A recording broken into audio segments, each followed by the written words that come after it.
we started the day, I think, with a presentation on fibers. So we are starting and ending with another one with the fibers. Probably the last one, so I've tried to put some colors into the slides because my project is on color. It's a recycled color. So we say perpetual pigments because the literal meaning of perpetual is using it repeatedly. So we have extracted a color from textile in waste, colored textile waste, and try to use it for some art and design work. And that's what we actually had an exhibition of the Perpetual color exhibition in the Geelong Design Week with 6 or 7 indigenous artists using our color. And that's how we actually coined the word perpetual pigment. Right. Yeah, so details of this exhibition actually is available on our website, perpetualpigments.com.au. Details about the artworks, the artist works, and everything is out there. So that happened in October last year. And before trying to say anything about this exhibition, I'll try to go to our work on recycling of textile into particles and color. So in the background, we sort of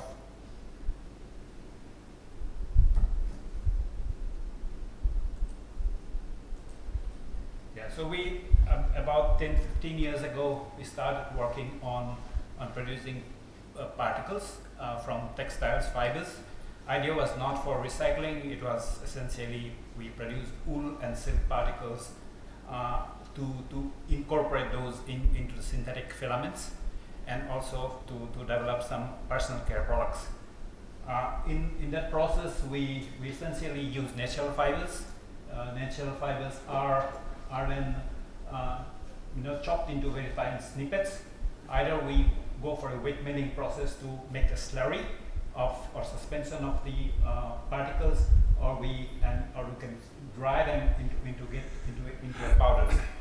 Now this appears to be a simple work, that grinding, but grinding of textiles is not so easy because not ceramics or metals, they are not brittle materials. So we had to work a lot of different ways of getting into the particles of the right size and the properties.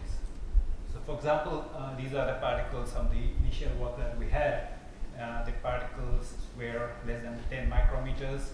You can see there's an aggregation of a large number of submicron particles.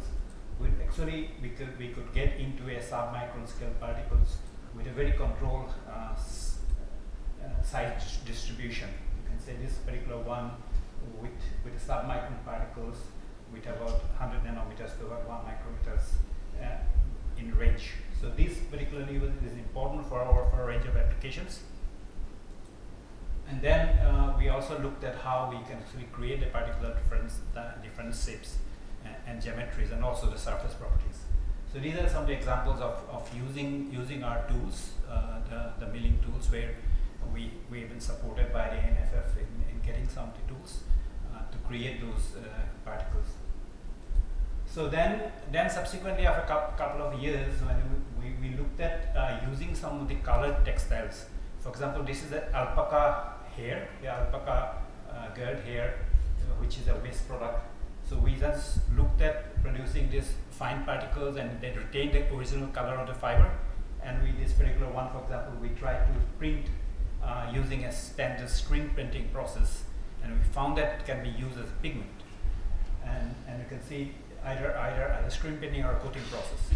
So that sort of gave us an idea of using these microparticles as a micropigment, and that's how we have started working on this.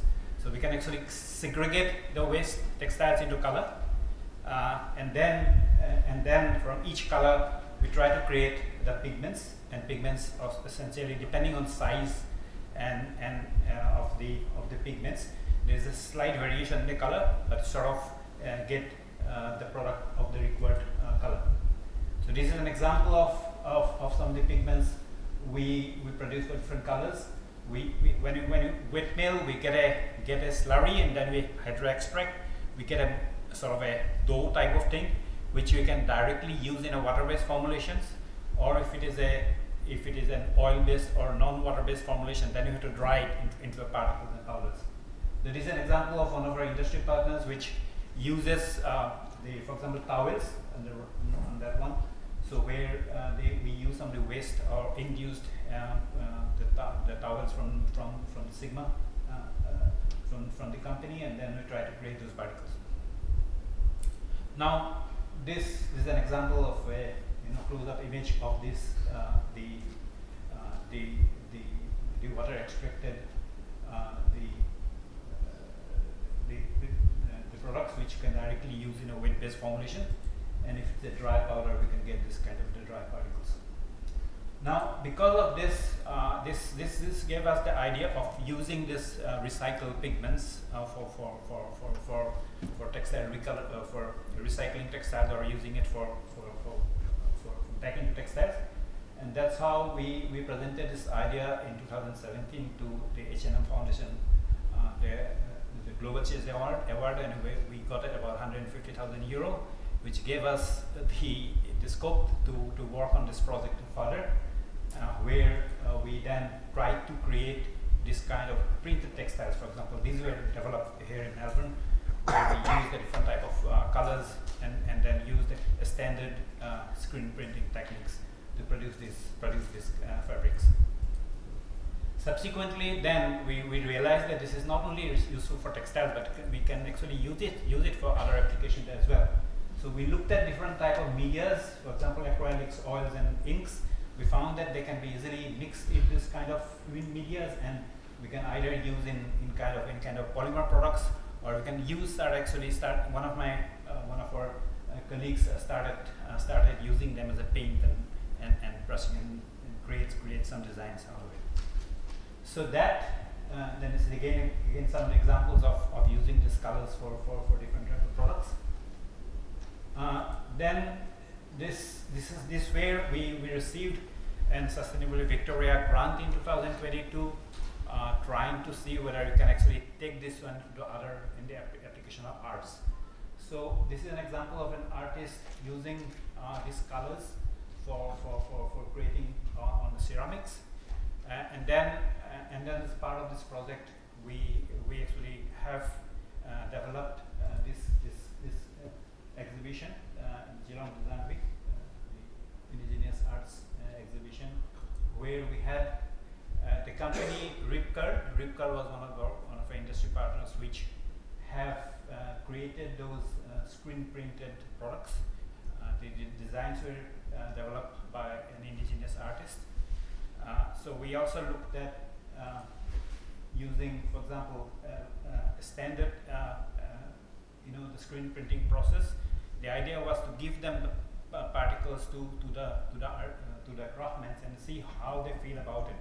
Because so we went to the commercial printing houses and see how they try to use their products. It was generally in printing formulation, you've got three things. You've got a color, the pigments, you've got a binder, and you've got a thickener. Now in our case, the particle also work as a thickener. So it is quite a thick paste, so we can maintain the viscosity of the paste depending on the by modulating the particles. And then they obviously give the color. So obviously we need a binder, and then we create this kind of designs. Now in terms of the exhibition that I said, we gave these particles the colors to 6 different artists, indigenous artists from different parts of Australia. So each one, I'm not going to discuss about the design aspect because I'm not a designer, and each one has a specific meaning and details are in the website. So these are the artworks they created. And then these are the other ones for each individual artist. So these artworks are actually preserved in our institute now, and they are displayed.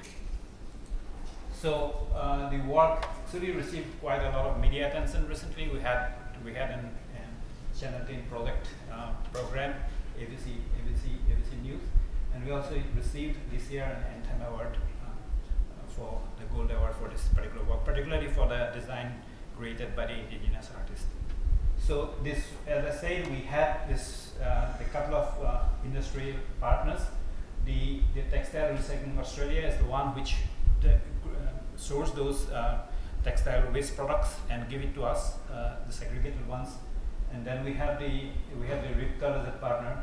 We are now looking at the sustainability aspect of it, like we're doing the life cycle analysis and the costing and the economic analysis of this project. So that's it. Thank you.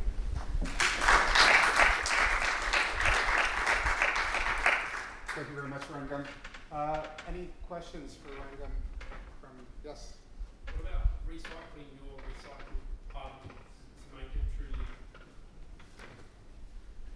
Yes, we haven't done that yet. If it's a printed product, it is not going to be that easy. If it is a coated product and the coating we use as again a sustainable material, so then that it should be possible. Any other questions? If not, I'd like to thank Rangam and all the other speakers for this afternoon's sessions. Were very interesting, diverse, and unique presentations. So thank you all for your presentations this afternoon.